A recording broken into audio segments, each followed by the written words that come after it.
Through the European cash close, just having a quick look at the session and I guess a review of the week.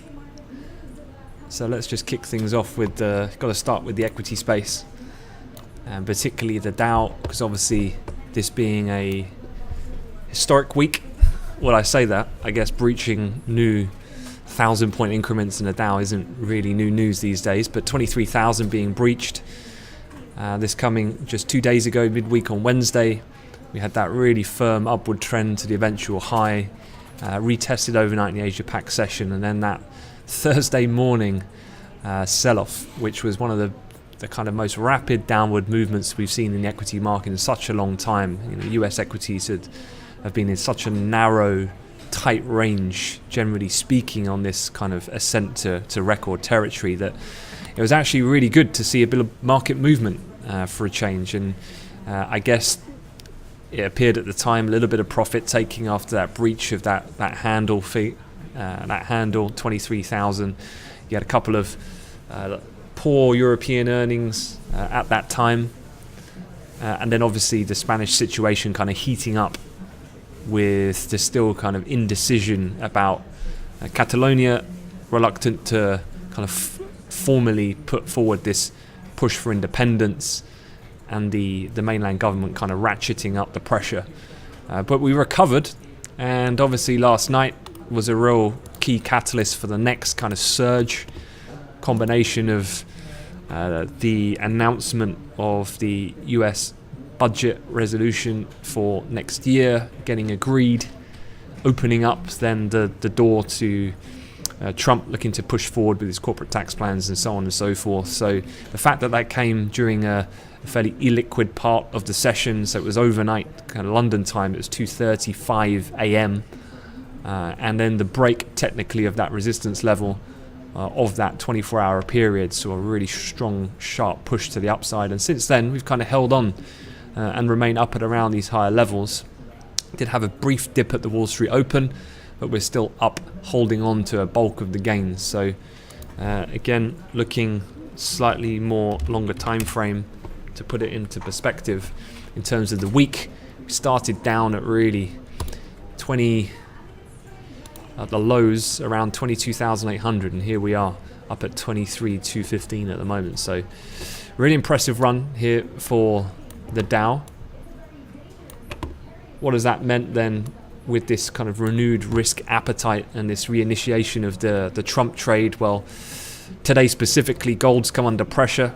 Dollar strength has been the prevailing theme, up about 0.65% as I speak. So gold, top right here, has remained under pressure. We're just actually touching fresh lows, down $9 at the moment.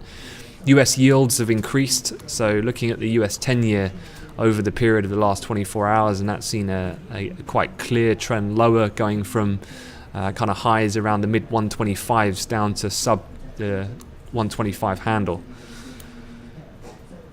Elsewhere, looking at the euro currency, the story here has been, well, let's look at a little bit longer dated again.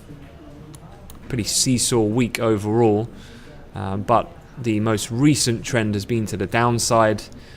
This being then a combination of the resurgent dollar, but also, as I said, the fact that the Spanish situation seems to be coming to a conclusion soon, and the risk being then that Article 155 is invoked, and this then leads to forced control from the mainland of the region of Catalonia, which would be the most kind of sign of aggression for that region, and would likely be met with a negative play out in the markets.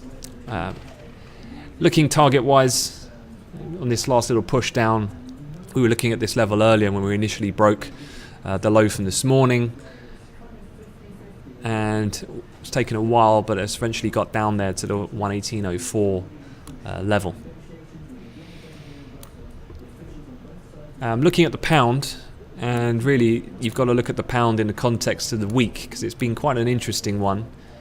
This was a really important week actually for sterling, because prior to this week, an interest rate hike at the beginning of November for the Bank of England was priced at circa 85%.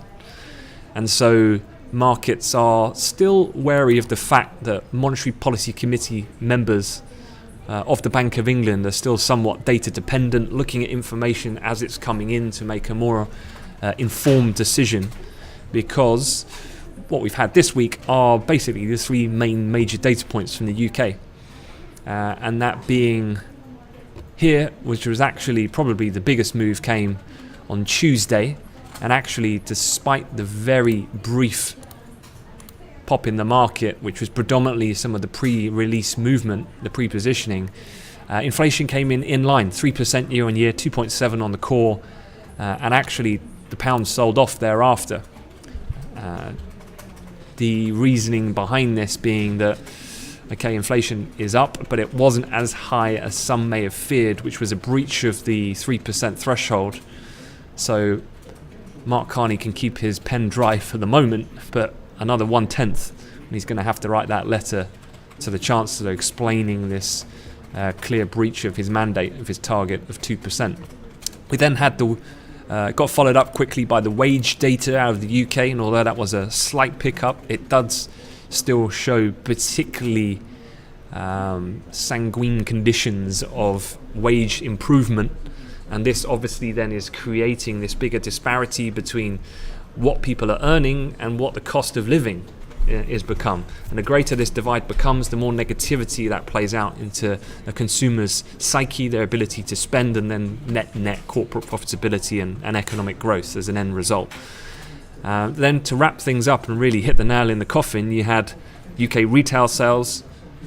That came in for the month of September. 3-month average year on year was worse than expected by a fairly considerable margin. In fact, it was the worst reading in 4 years. So if you're thinking about the health of the consumer, as to their ability to spend, and us being heavily dependent as a contributor to the economic performance of the UK, it was his worst in 4 years. That then, the final kind of piece of the puzzles are Brexit. It is the EU summit, but you wouldn't have really guessed it if you were just reading the headlines at the moment, because basically David Davis, Theresa May, Barnier, Juncker, they've had absolutely nothing to add, because really absolutely nothing's been agreed. So the clock is ticking, obviously, and the longer this kind of impasse goes on, the more negative you feel that the political weight will become for the pound. And then finally, you've had a cluster of MPC members speaking, and they've been particularly interesting this week, because you've had two of the newer members, Sir Dave Ramsden, Silvana Torreiro, and then Mark Carney and Cunliffe, all sound less than convincing of their faith behind a potential rate increase in the beginning of November. So we have seen that probability drop slightly. It is still priced in, but let me just recap to leave you with a few final thoughts about the probability of a rate hike coming. You'll probably know Piers, our head of trading on Twitter. He does tend to issue his calls on the market from time to time, and he has issued a new one earlier this week. This was his call for November, and I agree with him. I too think the Bank of England will not hike. But Piers said earlier, the Bank of England will not hike in November due to Brexit uncertainty escalating, and plus the loss of growth momentum. Cable target 126. Piers is going by the end of November. And so obviously he's more on the bearish side of how this is going to play out in the medium term. Okay, just a final few things then. Just showing with you, I know there's been a whole lot of good trades throughout the week, but just while I've got it to hand, and really this is the only one I've been looking at today, was an example of the Japanese yen. So just to talk you through the thinking behind this, so to give you an idea, was looking at the time of, well, if I show you the futures dollar yen chart at the moment, and I'll explain to you my thinking, was basically this was the futures chart at the time. We had breached the earlier high that was seen yesterday morning. We came back to that level, and then at that point here, when we came down to test, I thought that would be a good level technically to get long, because fundamentally I just thought as the US starts to come in, so this was half 12, that ultimately the market's going to maintain a risk-on sentiment, and so the dollar should continue to strengthen. Short term, this Trump trade gets reignited, at least for the intraday, in that they were able to pass that budget bill. So I thought the dollar would continue to strengthen. I thought if equities can stay up as they have done, then we might see a bit of a push on in dollar yen. Took a little longer than I thought it would. So on the initial entry then, I got in on what would have been the futures equivalent of that level of 112.85, the previous day's high, with 5 contracts, and then just scaling out of each kind of relevant point of previous price activity that occurred in the 2 hours before. So in the end, I guess this trade took about an hour and a half, I think, before the final target was hit. You can see then this high, just before I eventually got out, was coinciding with the push up towards R2. I just thought at that time the market, people might look to book some profits ahead of hitting that, and the price, well, this was where it was at the time. It did get to that point, but no point in being greedy there to hold on to it. Just wanted to book the final 5th contract. It came back down, has gone bid again, but yeah, just a good example for me of being patient, which I guess if the seldom times that I do look to be active in a market where there isn't really a great deal of news going on, then some good practice for remaining patient. All right, that's pretty much it. So I'm going to wish you guys a good weekend. Hope you've had a good week, and get some rest. We'll be back on it again as per normal Monday morning.